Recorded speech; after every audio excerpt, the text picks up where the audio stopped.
कोई भी तीर्थ आप करिए, कोई भी व्रत करिए, किसी व्रत का उद्यापन करिए, कोई भी शुभ कार्य आप करेंगे तो आपको हमें अपने वाम भाग में लेना ही पड़ेगा, क्योंकि हर पूजा हर धर्म का हिस्सा मुझे भी मिलना चाहिए। अगर इस पर पहले वचन को आप मान रहे हो कि मुझे साथ में लेकर पूजा पाठ इत्यादि करोगे तो मैं आपके वाम भाग में आने को तैयार हूँ।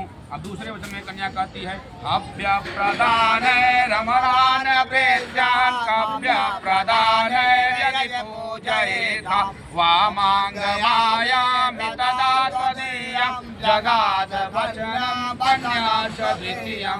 कन्या दूसरे वचन में कहती है कोई भी हव्य कार्य मतलब पितरों का श्राद्ध अगर आप कर रहे हैं तो उसमें भी आप मेरी सहभागिता लेंगे, मैं भी उसमें कुछ न कुछ सामान बना के आपको दूंगी पुरुषों को चढ़ाने के लिए। कब भी मतलब कोई हवन इत्यादि कर रहे हैं तो मुझे साथ में बैठाकर कोई भी पूजा पाठ इत्यादि करेंगे।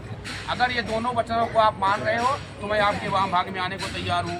तीसरे वचन में कहती है कुटुम्ब रक्षा भरणं यदि वा त्वं पूर्वयं च पशुपालनं च वामांग मायामि तदा त्वदीयं जगाद कन्या वचनं तृतीयम्। कन्या कहती है आज से मैं आपकी हो जाऊंगी तो कुटुंब का भरण पोषण जो कुछ भी होगा आप मेरे अधीन रखेंगे। घर में भोजन क्या बनना रहेगा उसमें मैं आपको बताऊंगी, सजेस्ट करूंगी, और जो कुछ भी धन इत्यादि आप कमा कर लाएंगे मेरे पास ही रखेंगे। धन इत्यादि खर्च करने के लिए भी मेरी अनुमति आप लेंगे, मुझसे एक बार पूछेंगे जरूर।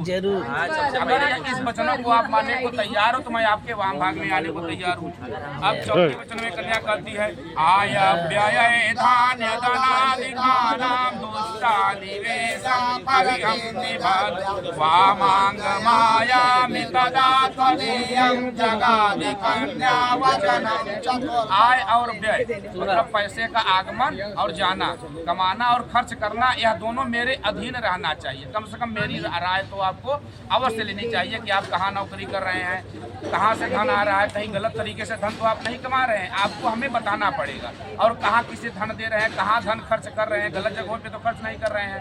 इन चीज़ों को आपको हमसे पूछना पड़ेगा। अगर इस वचन को आप मानते हैं तो मैं आपके वाम भाग में आने को तैयार हूँ। आगे पांचवें वचन में कहती है देवालयानामि तडागकूपं वापे विधाभ्यं यजतूतयेत वामांग मायामि तदा त्वदीयं जगाद कन्या वचनं च पंचमम्। आगे कन्या कहती है कोई भी धार्मिक कार्य करेंगे, कोई मंदिर बनवाएंगे, कोई तालाब खुदवाएंगे, कुआं बनवाएंगे, किसी कन्या की शादी इत्यादि कराएंगे, कुछ भी धार्मिक कार्य करेंगे तो मुझे सदैव साथ में लेकर करेंगे, मुझसे चुरा कर कुछ कर्म नहीं करेंगे। अगर इस वचन को मानते हो तो मैं वाम भाग में आने को तैयार हूँ।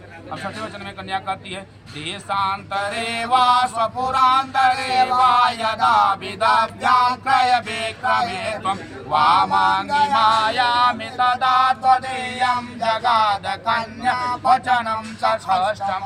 छठे वचन में कन्या कहती है कि आप कुछ भी सामान खरीदना और बेचना, कुछ भी सामग्री खरीद रहे हैं तो हमसे पूछेंगे, हमारी राय लेंगे। अपने घर की कुछ सामग्री बेच रहे हैं, पशु इत्यादि हो गया, कुछ भी सामग्री अनाज इत्यादि हो गया, कुछ बेच रहे हैं तो हमसे एक बार पूछेंगे जरूर, हमको बताएंगे जरूर।